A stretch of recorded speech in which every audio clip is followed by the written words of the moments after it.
Magandang araw mga kaibigan. Bigyan natin ng reaction, opinion itong post agent ng bayan, si Agent Jonathan Morales ito. Sabi niya, "Does the mysterious resignation of Secretary Anyo and Galvez mean that their bossing is gurgur, nagurgur na and just a dummy?" Grabe naman itong question na ito. Medyo napaisip ako ng todo itong question na ito ni Agent Morales. Yung pag-resign ni Secretary Anyo as National Security Advisor, duda na ako doon. Hindi ako naniniwala na for health reasons yung dahilan. There is a deeper reason. Kailangan dito lang sa aking kwan, hindi ko masyadong sinasabi yung ano. So ngayon lang, kaninang umaga, bumulaga ang balita na nag-resign na si General Galvez as Peace Process Advisor. So, to me, nakakapagtaka yan, yung magkakasunod na nag-resign. There is something happening inside the administration. Kung ano man yan, mayroon na akong duda, kaya lang hindi ko pa pwedeng sabihin ngayon. Dahil kulang pa ako ng basihan. Ito naman kay Agent Morales, ang bigat naman nito na hindi naman siya nag-aakusa sa tingin ko. Nagtatanong lang. Binasa ko ang mga comments. Nako, maraming nagsabi nga, yan din ang hinala ko. Marami ang nagsasabi na iba na ang style, pananalita, galaw ni bossing. Alam nyo na yung bossing nila, yung bossing ng dalawang nag-resign. Iba na ang galaw, pananalita, and everything. So, ito ngayon ang bantayan natin, itong mga succeeding days and weeks, kung mayroon pang ang susunod. Ako, sa nakikita ko, mayroon pang susunod na magre-resign. Pag nag-resign, itong mga inaasahan ko, wala na. Yun na, kumpirmado ko na. Kaya, akin-akin lang muna, pasensya na lang muna. Hindi ko muna sasabihin yung bakit nagre-resign na magkasunod na nag-resign yung dalawang chief of staff. Former chief of staff, dating general. So, kayo, bahala kayo kung ano ang masasabi nyo dito kay tanong, malikot na tanong ni Agent Morales. Ano ba? Si Bossing, nagurgur na? Dami na lang ba si Bossing? ang daming, magbasa ko ng mga comments ha. Rowie Julie, yan din naisip ko kasi yung isa, security advisor ang at trabaho, ano pang isi-secure mo kung wala na si Bossing? Alma Weber, all possible.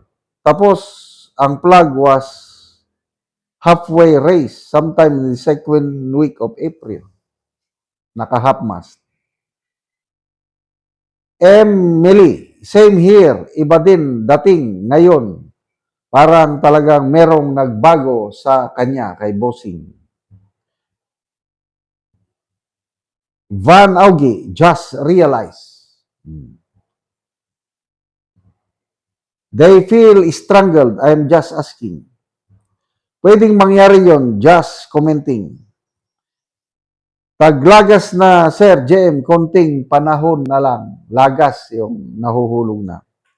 Dapat magsalita na sila. Nagkanya-kanya na silang nagsilaglagan ng dahon. Carlos Agbalog, that's also in my mind. Anyway, lahat ito is speculation pa lang. Grabe naman kasi ang ano ng gobyerno ngayon. I don't know, halos wala na akong paniwalaan na sasabihin. Kanina, punta na tayo sa ibang issue. Is kay Saldico. 6 days na mula nung i-announce ang Pangulo na nahuli si Saldico. Up to now, walang klarong ebidensya na nahuli. Ang klarong ebidensya sana, confirmation from Czech authorities, police, Ministry of Justice, Immigration, whatever, na nahuli nila. Bakit walang wala man lang confirmation sa Czech government authorities? Tapos sinabayan pa yung sabi ni Attorney Roque na mismo si Saldico ang nagkumpirma na he is safe. Hindi siya nahuli. Nagsalita din yung Congressman Garbin ng Ako Bicol Party List na nakausap niya ang isang malapit na kapamilya ni Saldico na ang sinasabi is everything is okay. Everything is okay. So, between BBM and Attorney Roque, mas paniwalaan ko si Attorney Roque. Between BBM and si Congressman Garbin, kapartido ni Saldico, na nakatanggap siya ng assurance that Saldico is okay, mas paniwalaan ko ang kapartido ni Saldico. So, hindi na po, sa ngayon as of now, hindi ako naniniwala na nahuli na ng Czech authorities si Saldico. Until such time na magpakita sila ng confirmation sa Czech authorities, Police, Ministry of Justice, or Department of Foreign Affairs o Ministry of Foreign Affairs ng Czech Republic, that's the time na maniniwala na ako. Salamat mga kaibigan sa inyong pagsubaybay sa channel na ito. Nakakatulong kayo ng malaki sa tribong Talandig ng Bukidnon dahil ang income natin sa channel na ito is pantulong sa tribo. Namimigay tayo ng libreng yero at pako para makapagpatayo sila ng mas maayos na tirahan. Panoorin nyo ang video na ito. Muna ni ang gihatag na mo ngayon ni tatay, so gitabangan lang siya sa iyang anak.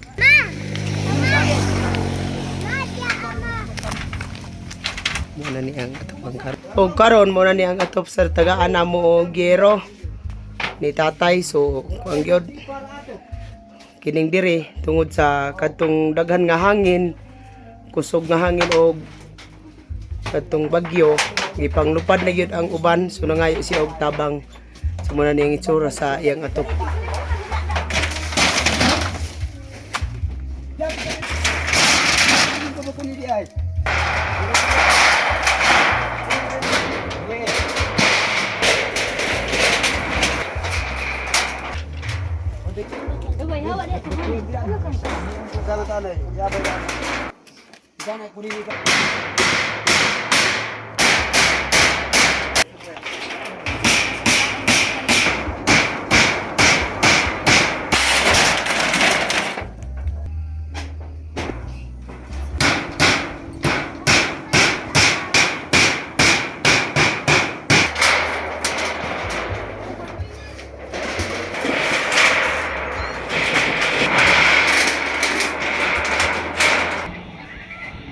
Kung karon managit sa pag-atop ang gihatag namo nga yero ang ante, so maayo na gid ang iyang atop. Nako ang akong pasalamat sa Ginoo o sa mga katabang kay kitabangan mi sa tao. Salamat sa Ginoo nga di namigid karon maulanan. O kay noon pila na day ni Salamat. ante, pila na day katuig ang inyong atop bago pa mo nakaatop karon nga Tuiga. oo Pila na dito katong karaan ninyo nga ato? Pila dito katuig na? 30 na katuig. 30 na katuig. So bago pa mo nakapuli og atop. Karon pamigid na kaapuli kaya natagaan mi. Oo. Nagpasalamat gid ko og dako. Ay sunod. Oo. Lagi. So nga naman sa sulod sa 30 katuig, wala mo nakapalit og sin. Saon gamuso raman. Oo. Usay na imuso, usay wala. Oo, suguto bro sa pagkaon. Kuto ba sa pagkaon. Oo, so salamat kayo, te. Salamat sa